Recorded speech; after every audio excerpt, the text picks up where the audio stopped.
everybody. My name is Graham Elwood, and you are watching the Political Vigilante. Look at it, rising up. So I've been talking about rising sea levels on this show for a while now. I talk about the environment. I try to do at least one environmental video a week. I can't always get that, but I like talking about it because it's happening right now. And there's this Highway 12 in North Carolina's Outer Banks that is starting to go underwater. And this article, and this is like in mainstream news. This is the News and Observer, and I saw this on Yahoo's main news. I just see like what Yahoo is picking up. Not that Yahoo is some fantastic place, but I just like seeing like what's like, then what are they trying to feed me or whatever. But they're talking more and more about this. Learn from Miami regarding North Carolina 12. Start planning now for it to disappear. And I want to talk about this because, first of all, Miami, obviously, that condo that collapsed, it's totally due to seawater erosion. And I was just talking to a friend of mine that I studied martial arts with years ago, and now her and her husband, they're both marine biologists, and they were living in Miami, and they left to go live out in the country because they saw we saw climate change happening in real time. They had a really nice condo in South Beach, Miami, and they're like, we saw the sea level. One year it was up to this level of the retaining wall by the ocean. Then the sea level came up a little higher. Then it came to over the retaining wall. And by the fourth year, it was already in like the parking lot common area or whatever. They're like, we saw it in real time. So, and I've been talking about Florida is going to be underwater. I mean, I've talked about this numerous times. We're going to show you the NOAA map again. But like, I don't know when the West Coast is on fire. There's floods in Greece and Turkey. I mean, just nuts. Record-breaking temperatures all along the west coast of North America, in Canada, Oregon, all these places that, are getting 110, 120, 115 degree temperatures. That's insane. That part of the world shouldn't have those kind of temperatures in the summer. We saw the Gulf of Mexico on fire thanks to oil leaks. I don't know I don't know when people are going to literally, I don't know what it's going to be, but this is the story. There's not the slightest doubt that North Carolina Highway 12 is a goner. The only question is when. So it's gone. This highway will be gone. Just when is the only issue. And what are they going to do about it? So we're seeing so what are they trying to do in Miami? They've hired the Army Corps of Engineers. And what are they going to do? They want to build a seawall around downtown Miami, 20 feet high in places to protect the city from storm surges and flooding. Oh, boy. Well, gee, that's a great idea, but too bad Miami sits atop porous limestone through which rising seawaters will soon flood the city. 100-foot seawall would not make a difference. It's limestone, so it's just going to come up from the ground. The Army Corps of it, this is the dump. We'll build a wall to block, even if this wall kind of worked, this is not going to fix, it's not work. First of all, it's not going to work. The Army Corps of Engineers, one of the things they should be doing is, trying to rebuild or replenish or revitalize coral reefs. Those are the natural sort of sea barriers, and the reefs are dying in Florida and all over the world. And there's some people out there trying to do some good work, and they're helping rebuild some reef, but that needs to be happening on a mass scale. And don't get the Army Corps of Engineers to build some 20-foot wall. That's not what this is. This isn't going to do it. So we're just going to build walls around all of the ocean coasts of America? Come on. Again, it won't work with limestone. It won't work with limestone. It seems some planners in Miami just can't get their heads around the catastrophe that the city faces. A catastrophe that could lead to the eventual abandonment and 4 million environmental refugees fleeing north. There's 4 million people in Miami. Where are they going to go? We've talked about this before. I've been talking about this for several years with rising sea levels, and North Carolina's on the East Coast as well. A third of the United States population lives on the East Coast. That's roughly 100 million people. Let's just say 20% of them are right in areas that have to be evacuated. 20 million people. Where are they going to go? There's 26 million people in the state of Florida. Where are they going to go? Because again, the whole state is limestone. So what is going to happen? The Army Corps of Engineers. Building a wall is not going to do it. We should be like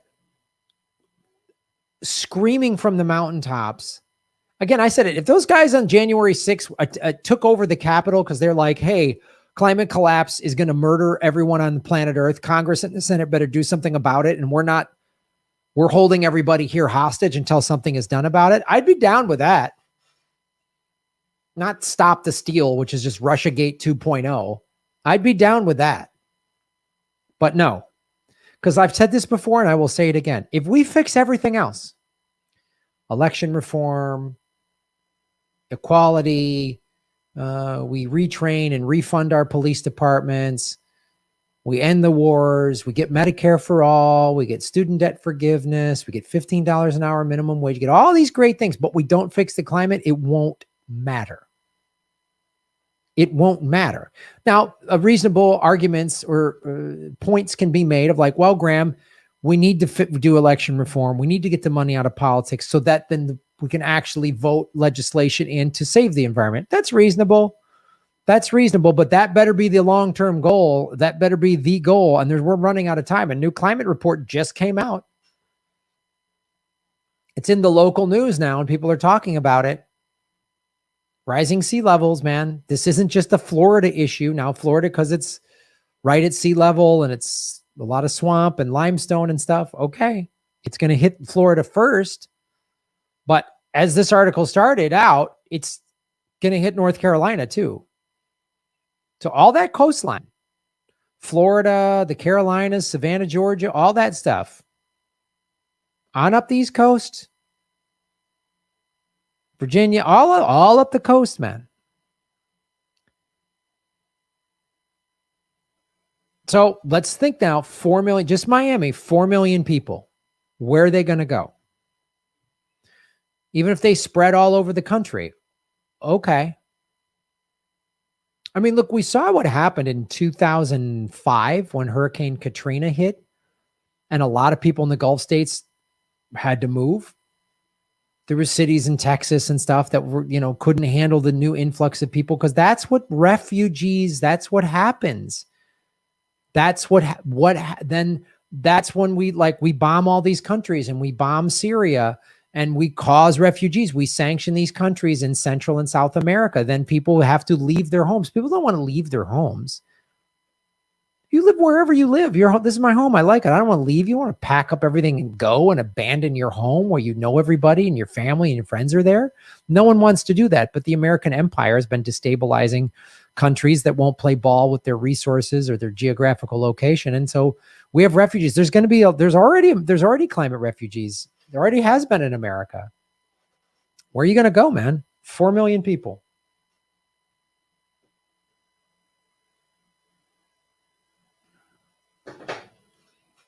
University of Miami geologist Hal Wanless argues that a 2 to 3 foot sea level rise will halt development on all the world's barrier islands.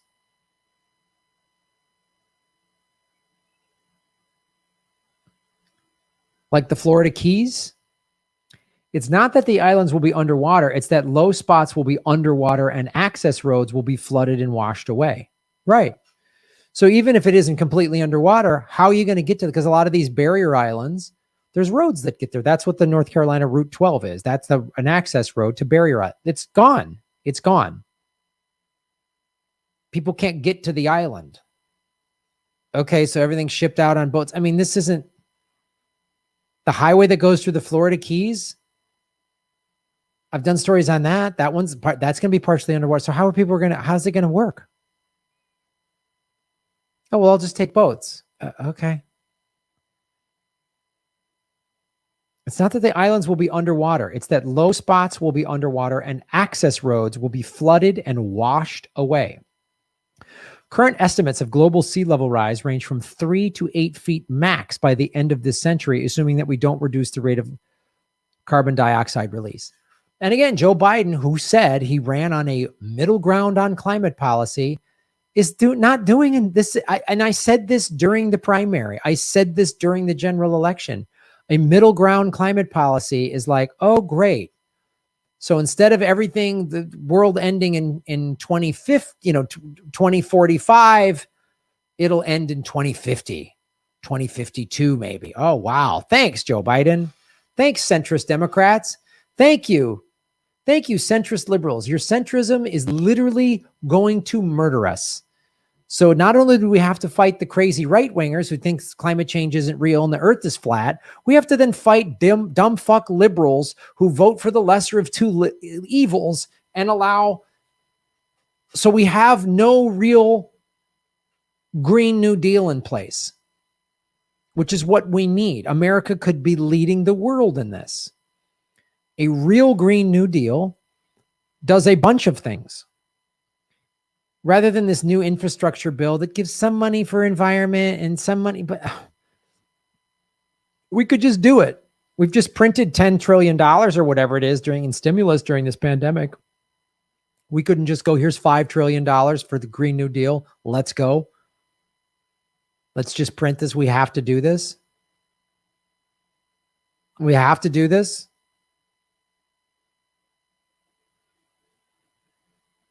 I mean, when Miami gets evacuated, then people go, oh, glad I don't live there. And then we evacuate what? Where else? Cities in the Gulf of Texas? When Los Angeles gets evacuated? When DC gets evacuated? When are we going to do something?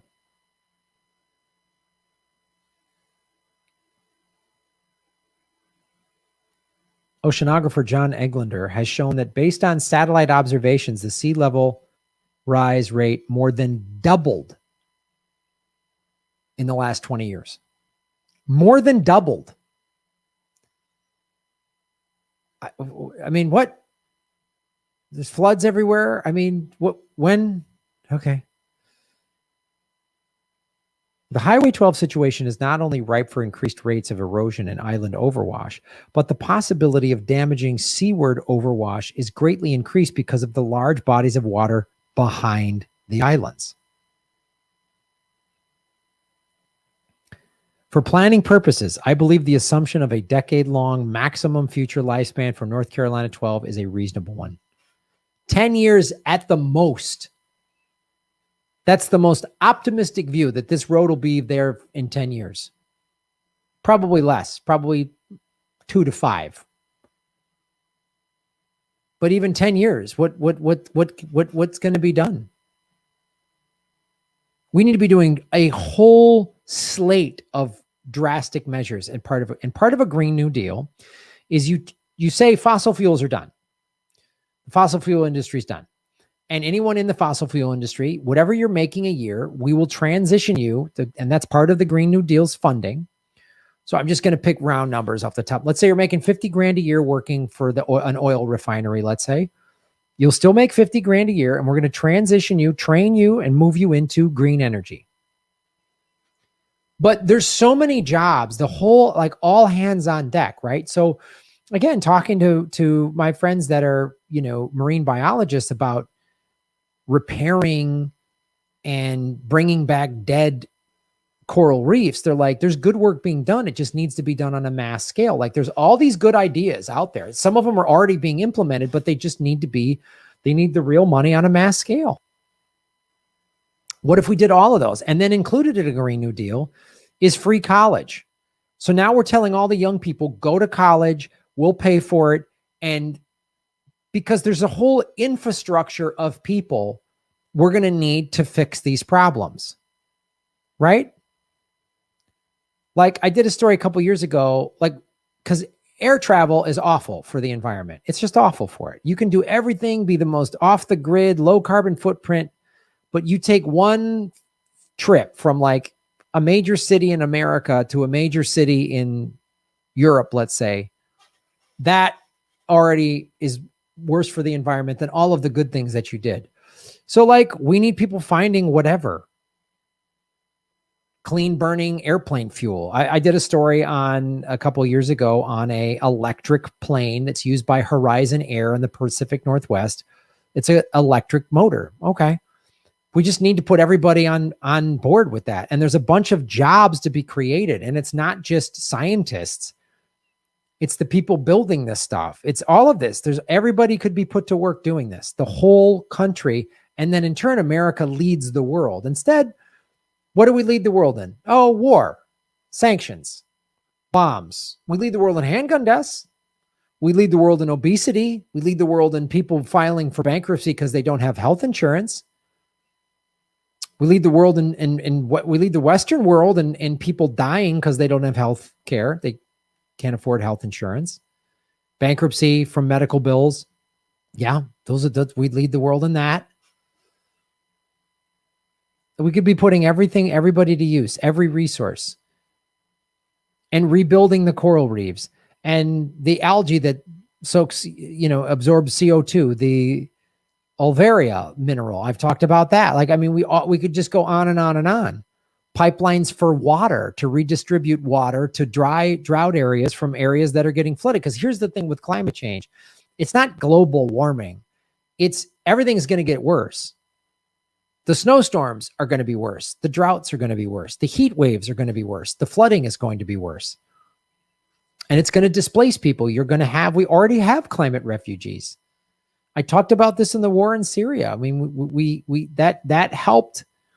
They went through several years of drought. And so people living in the rural areas left to move into Aleppo and the other cities, and that exacerbated the civil war. Now, climate change didn't cause that civil war. The U.S. State Department did. But it made it worse. So let's say 4 million people have to be evacuated out of Miami. And we already have a bunch of people. There's and we have an economic crash on top of that. Then what? Where do they go? Where are they going to live? What's going to happen? So this is a reality. Now in Miami, that the city sent out all these buildings have to get up to code after that condo collapsed. Because there are all these beachfront, really nice condos with beautiful views of the beach and everything. They're all facing erosion and collapse, and nobody wants that to happen. That was awful what happened in Florida, that building collapsed. I think 98 people died. That was horrible. But that's going to keep happening to not just oceanfront property in Miami, but anywhere the sea levels are rising, which is everywhere, and the water's getting in there and eroding the foundation of the building and all that. It's going to keep happening. So you can put your head in the sand, say it's not my problem, or climate change isn't real, blah, blah, blah. But then roads are going to be underwater and shut down, and you're not going to be able to go to the outer barrier islands. You're not going to go to the Keys. They're going to evacuate Florida. When they evacuate Florida, is that when are they going to? When is everyone going to wake up to this? I don't know. When the Super Bowl is canceled? Like, is the Super Bowl supposed to be in Miami anytime soon? And then they're going to have to cancel it because they have to evacuate Miami? Or it's in the new stadium that the Chargers and the Rams are using in LA, $1 billion stadium. I'm sure it's nice in a city that has 10 cities, people living on the streets, but we got $1 billion for a new stadium. When they got to cancel the Super Bowl because LA is on fire or something. Is that when people will go, whoa, maybe we should? I don't know what to tell you, man.